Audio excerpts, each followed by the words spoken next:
인생을 살아가는 동안 우리는 무수히 많은 것을 선택해야 한다.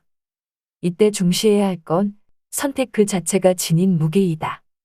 물건이라도 한 번 산 이상 까탈을 부리지 않아야 하고, 뭔가를 하기로 선택했으면 그것에 충실해야 하고, 사람을 사귀었으면 그 사람에게 최선을 다해야 한다. 그렇지 않고 자기가 선택해놓고는 내치거나 변덕을 부리면 신뢰할 수 없는 사람이 되고 만다. 선택에 대한 예의도 아니다. 불충실한 태도는 본인에게도 해가 된다. 여기서는 이곳이 아닌 저기를 바라보고, 저기서는 저곳이 아닌 여기를 바라다 보면 맨날 아쉬워하다가 말 뿐이다. 그런 것을 두고 비승비속이니 또는 기회주의자니 하는 것이다. 사실 세상의 일이라는 게 다 거기서 거기이지 뭘 그리 다르겠는가. 완전 무결한 100점짜리가 없듯이 꽝일 따름인 0점짜리도 없다. 어떤 것은 좋고 나쁨의 비율이 51대 49에 불과할지도 모른다. 그 어떠한 선택에도 완벽한 성공 혹은 완벽한 실패는 없다는 말이다. 그러니 처음 고를 때 신중히 한 다음에는 자신의 선택에 책임을 질 줄 알아야겠다. 어떤 결과가 나타나든 묵묵히 맞이하고 따르는 태도다. 사람의 무게란 그런 책임지는 태도에서 나오지 다른 것에서 오는 게 아니다. 누가 억지로 그렇게 하도록 한 것도 아닌데 자기가 선택해놓고 툴툴거려봐야 아무런 득도 안 된다. 기대하지 않는다. 많은 사람이 사랑, 신뢰, 배려라는 가치를 중요하게 여긴다. 그러나 이 세 가지 가치가 건강한 관계를 맺는데 큰 역할을 하는 건 사실이지만, 너무 강조하면 그토록 좋은 것도 도리어 관계를 해칠 수 있다. 왜냐하면 사랑, 신뢰, 그리고 배려라는 덕목은 장구한 시간 속에서 자연스럽게 익어가는 것이지 처음부터 요구한다고 해서 이루어지는 성질의 것이 아니기 때문이다. 그뿐만 아니라 냉철히 따져보면 그런 가치를 추구한다는 것 자체가 안정에 대한 욕구를 반영하는 것으로 무언가를 갈망하는데 뿌리를 둔 것이라고 본다. 근본적으로 욕망에 기초한 것이라면 무엇이든지 그 끝이 있게 마련으로 과하면 폐단을 낳고 만다. 즉, 집착하면 그만큼 부작용을 낳을 수 있다는 것이다. 그러니 그냥 묵묵히 살아갈 뿐 그 어느 것도 과도하게 강조하거나 안달하지 말아야 한다. 자칫하면 스스로 감옥에 갇히게 되고 나아가 상대에게 부담을 줄 게 뻔하다. 본인은 자신이 원하는 것에 치여 스스로 초라함이나 불행감을 자초하게 되고 상대는 요구받는 데 질려 밖으로 도망가게 된다. 그렇게 되면 두 사람 다 서로에게 화만 내어 함께 추락하는 셈이다. 내 목소리를 내려면 한 세상 그런 대로 살아가기 위해서는 갖춰야 할 게 한둘이 아니다. 건강도 경제력도 상식도 갖추어야 한다. 어디 그뿐이랴. 사람들과 좋은 관계를 맺기 위해서는 눈치도 있어야 하고 입속도 차릴 줄 알아야 하고 부침성도 있어야 하니 필요한 것을 열거하자면 끝이 없다. 나는 그 중에서도 사람이라면 모름지기 용기를 지녀야 한다고 본다. 아침에 눈 뜨는 순간부터 저녁에 눈 감을 때까지 순간순간 판단을 내려야 하는 일들이 한둘이 아닌데 용기가 없으면 매 순간이 고역이기 때문이다. 게다가 삶을 영위하기 위해서는 싫든 좋든 자신의 위치에 따른 고시를 제대로 해야 탈이 적다. 우리는 위로 누군가의 자식이 되고 옆으로는 누군가의 배우자나 동료가 되고 아래로는 누군가의 부모가 되는 등 저마다 다양한 역할을 맡는다.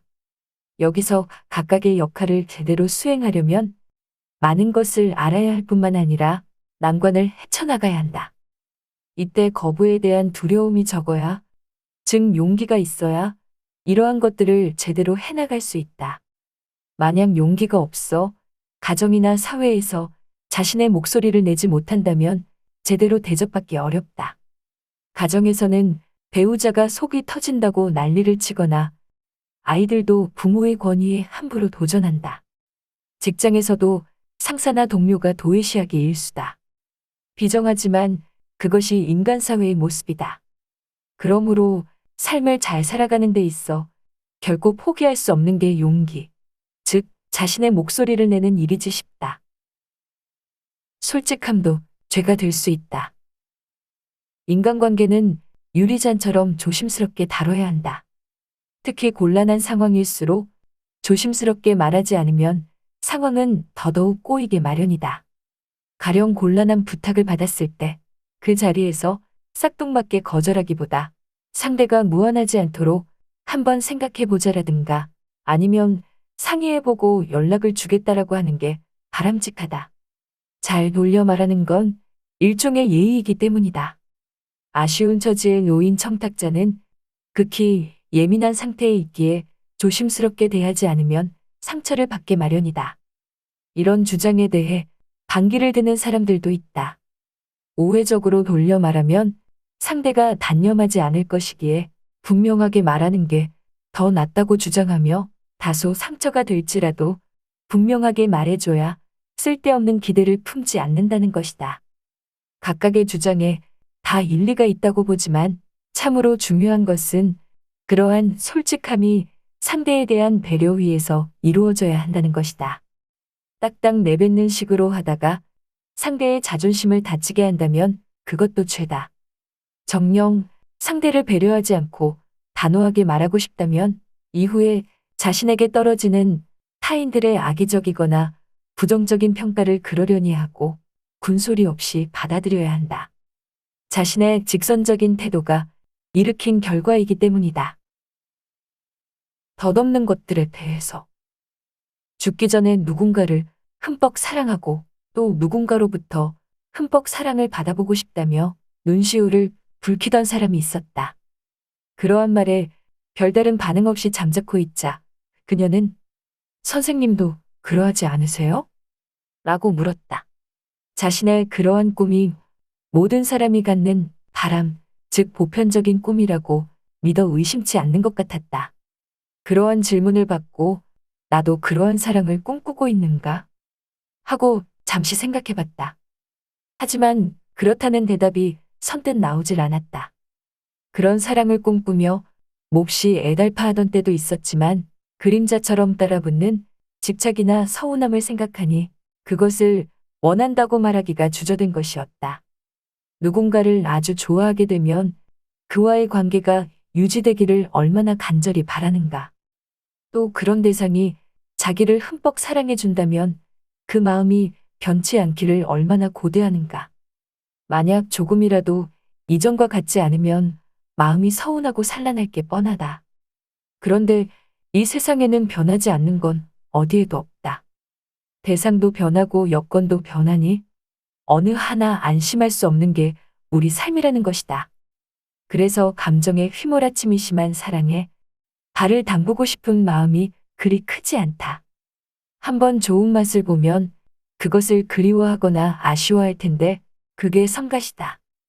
영속하지 않을 바에는 차라리 조용히 지내고 싶은 마음이다. 그렇게 사는 게 심심하거나 지루할 수 있겠지만 뜻대로 되지 않는 여건이나 대상을 갖고 씨름하지 않으니 그것도 좋지 않은가. 덧없는 것에 귀중한 삶의 시간을 허비하기보다는 자기를 알고 자기를 성장시키고 다른 이들을 위한 봉사로 복을 짓는 일에 더 열중했으면 한다. 사소한 것이 언제나 더 중요하다. 언젠가 명절을 앞두고 벌초를 마친 오빠가 투덜댔다.